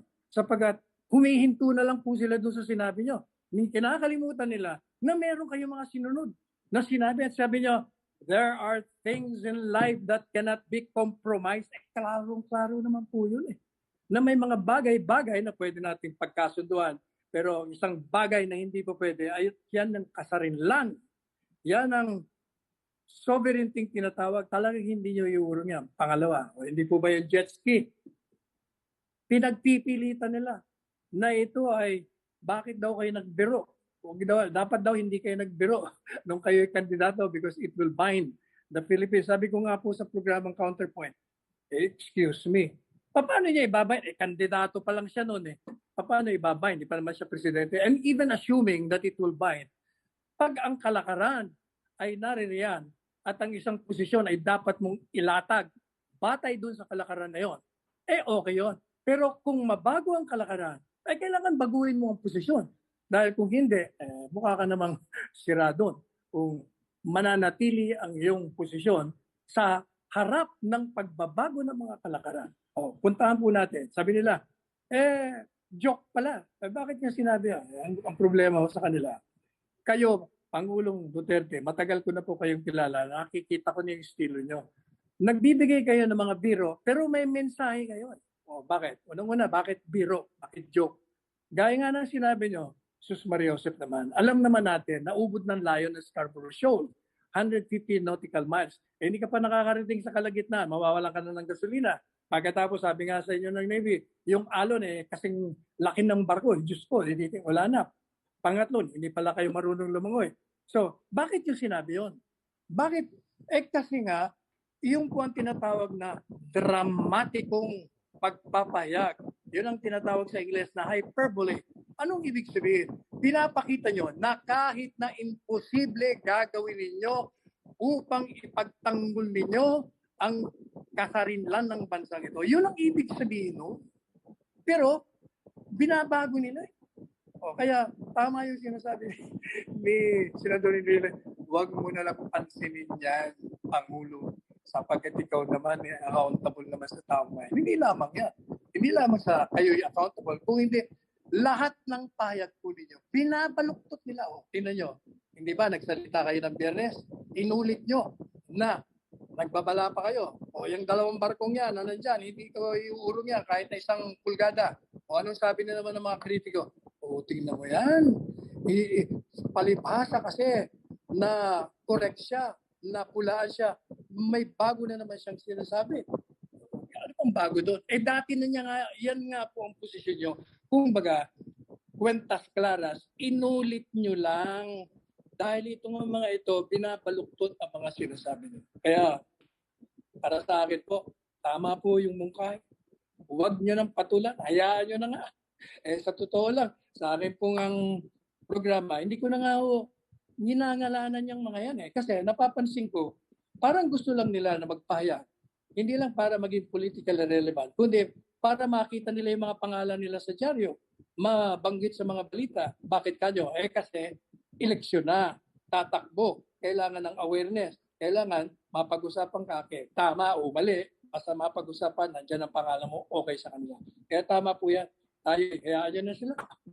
Basta gawin nyo na lang ang inyong tungkulin sa ating bayan. Ito lang naman ang tungkulin nyo, di ba? Paulit-ulit nyo. Isa lamang ang batayan ng aking pamamahala. Yun pa, lagi ko narinig sa inyo. At yan ay ang paglingkuran to serve at bigyan ng proteksyon to protect the Filipino people. That is the only constitutional basis by which you are governing this country, Mr. President. Yun lamang po. Salamat po. Salamat, Sal. The last would be really for the presidential spokesman, Secretary Roque. Wala, maraming Baka may salamat. Opo. Ano kayong Oo. mga, I don't know how to say it, maybe may have a word for the other camps, Yes po. etc. Well, maraming salamat, Mayor, at magandang gabi po kay ES, kay Senator Bongo, at lahat po ng ating mga kasama sa kabinete. Well, una-una po, sa COVID-related matters muna po, no? Yung mga pag-aaral po, nagpapakita na meron pong tinatawag na vaccine hesitancy na 30% lang daw po ang gustong magpabakuna. So ito po ay isang matinding paghamon sa ating communication effort. At nagpaplano po kami muli ng another infomercial. At alam niyo po, yung unang infomercial natin na mask, hugas, iwas, sa pag-aaral po ng PSRC, lumalabas po na yun ang pinaka-naaalala ng tao. Pagamat, wala po tayong ginasto sa e-ring nun. Libre po yun, at yung ating paggawa ng commercial ay tinulungan din po tayo ng pribadong sektor. Pero meron pa po tayong pondo na dinaan natin para dun sa unang commercial na yon. Sisiguraduhin na po natin ngayon magagamit natin for vaccine at gagawa pa nga po tayo ng bagong infomercial. Siguro po kaya naging number 1 yung mask, hugas, iwas because kasama kayo dun sa infomercial at sigurado na sasama po muli kayo dun sa infomercial. Now, pagdating naman po dun sa usapin pa rin ng vaccine na hesitation, ito po ay suggestion lang naman po, no? Kasi nag-report po si Vaccine SAR Secretary Galvez, si Secretary Anyo. Iniisip ko po, dahil binigyan po natin ng prioridad yung mga mahihirap, meron po tayong programa na 4Ps, na conditional cash transfer, na binibigyan po natin sila ng, for all intents and purposes, ayuda kapalit ng ilang responsibilidad na pag-aralin ng kanilang mga anak. Siguro po pwede natin pag-aralan kung isama na rin natin doon sa kondisyon para sa 4Ps ay yung pagbabakuna. No? Dahil ang dami pong mga nakikinabang dyan sa programang yan at kapag naisama po natin sa kondisyon na yan, marami pong mababakunahan lalong-lalo na sa hanay ng mga mahihirap. At pangalawa po, kung meron tayong future ayuda, dahil hindi po natin alam kung magkakaroon nga tayo ng Bayanihan 3, siguro yung mga makakatanggap din ng ayuda, ikakabit na natin doon sa pagbabakuna, no, na masigurado po na mas marami sa ating mga kababayan. Ito naman po ay voluntaryo pa rin, hindi natin sila pinipilit, kung baga magiging kondisyon kung gusto nilang makatanggap po ng ayuda. At pagdating naman po sa West Philippine Sea, malinaw po naging instructions ninyo. At napakaganda naman po ng binigay na advice ni dating Senate President JPE. Iisang tao lang po rito ang tunay na arkitekto ng ating foreign policy at yan po ay ang Presidente. At na-explain din po mabuti ni JPE na kung bakit tama ang inyong mga pulisiya. At ako nga po, nagagalak ako nang sinabi nyo na mula ngayon, hindi na tayo sasagot sa mga kritiko kasi nakakapagod po, parang silang praka. Paulit-ulit lang po, wala naman pong bago. No?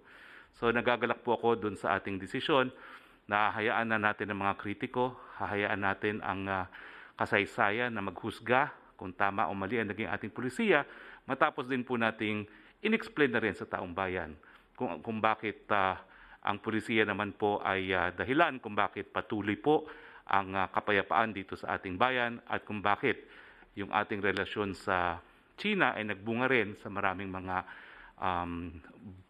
prutas, kumbaga, no, sa larangan ng diplomasya, bagamat naninindigan po tayo na hindi nyo ipamimigay ang ating teritoryo at paninindigan nyo ang ating soberenya, hindi gaya ng nangyari ng ibang administrasyon.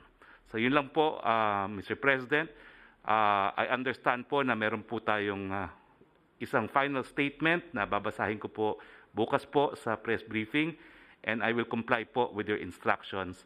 Hayaan na yung mga kritiko na sa katotohanan naman po, ginagamit lang ang West Philippine Sea para pumapansin sa politika dahil tatakbo. At aking pakiusap po, lahat po ng administrasyon will come and go, but the West Philippine Sea dilemma will subsist. Kaya nga po hindi dapat ginagawang political issue yan, dahil kapag pinupolitika po natin, baka nga po maapektuhan ang ating pangnasyonal na interes. Maraming salamat po, Mr. President. Thank you, Secretary Roque. Ito lang ang masasabi ko. Magtatapos na tayo. Yung 30% na Pilipino, maniwala kayo sa gobyerno. Maniwala kayo sa mga tao, nilagay ninyo dyan sa opisina nila, kagaya ko, ilagay ninyo ako sa opisina, tapos yung iba, through me, it's the people's choice, itong mga cabinet, kasi ako yung pamili, kasi kayo yung sinabi, sige, ikaw yung mamili, kasi ikaw yung hinalal namin na presidente. Maniwala kayo, Diyos ko po, kasi kung hindi kayo makatulong, you will just lengthen the herd immunity. Kasi kung yung 30% na yan, kung magpasyal-pasyal na naman kung saan-saan, it is not a far-fetched theory that you will infect, although in lesser number, but still you do not solve the problems of the country. Yang problema ninyo sa takot ninyo, problema namin yan. Ang sinasabi namin yan, yung problema ninyo sa takot, walang base. Walang namatay sa bakuna, umabot na ng ilang libo. Walang namatay na heart attack. Kung mayroon man, dahil may sakit na talaga at tukma lang ang panahon. Sabi ko nga, dito sa buhay, kung saan ka lang abutin ng swerte mo. Baka nandyan, coincidentally, while you were having your job of the vaccine. So kindly obey your government because hindi sabihin na kumpante na kami sa Well, in matters of your independence, saludo kami. We cannot force you. But then, sana kung ayaw ninyo magpagbakuna, wag na kayong lumabas ng bahay para hindi kayo maghawa ng ibang tao. Kasi mahahawa talaga kayo. Doon yung 30% na yan, maghawaan yan. Ang sabi ng mga doktor, itong COVID-19, pag dumaan ka, you can get reinfected. Pwede kang magkasakit uli. Or, you are in danger of getting that new variants na walang protection. Sa bagay, swerte-swerte man ang buhay kung abutin kayo. But ito ang masasabi ko, ulitin ko, hindi maganda pakinggan. So, dalhin kayo sa ospital. Paghirap na kayong huminga, dadalhin talaga kayo sa ospital. Pagdating sa ospital, pag namatay kayo, hindi man kayo makalapit. Walang makalapit doon sa mga pasyente. Kung mayroon man yung mga doktor, nakakover pa, nakabalot ng mga bagay-bagay to avoid being infected. Para hindi sila mahawa sa mga pasyente. Ngayon, kung ito ang ayaw ninyo, tapos dalhin kayo sa ospital at namatay kayo, diretso kayo sa morgue. Hindi kayo walang pinapapasok dyan sa morgue pag may namatay na COVID. At yung may morgue diyan, may separate morgue yan para sa COVID lang. At diretso yan sa San Lazaro o kung saan man sa crematory. Susunugin yan.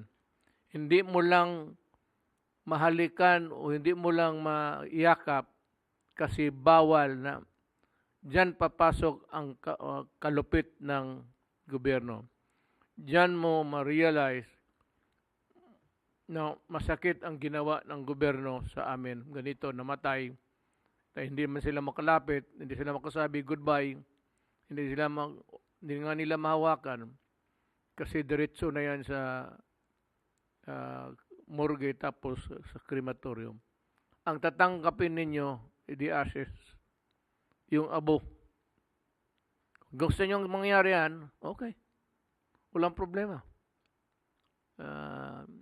Yung apoy sa crematorium, hindi man masyado gaano kasakit. Apoy lang yan, kagaya ng ordinaryong apoy sunog. Pero talagang ang inyong taong nakikita noon, nanay, tatay, lolo, lola o anak, yun na lang ang ma-remember mo. You cannot, walang lamay dyan, wala lahat bawal. Kaya pag yan ang gusto ninyo, okay ako. At least sabi ko, pinili mo yan. Your choice, your life. So, yan lang po at maraming salamat sa lahat.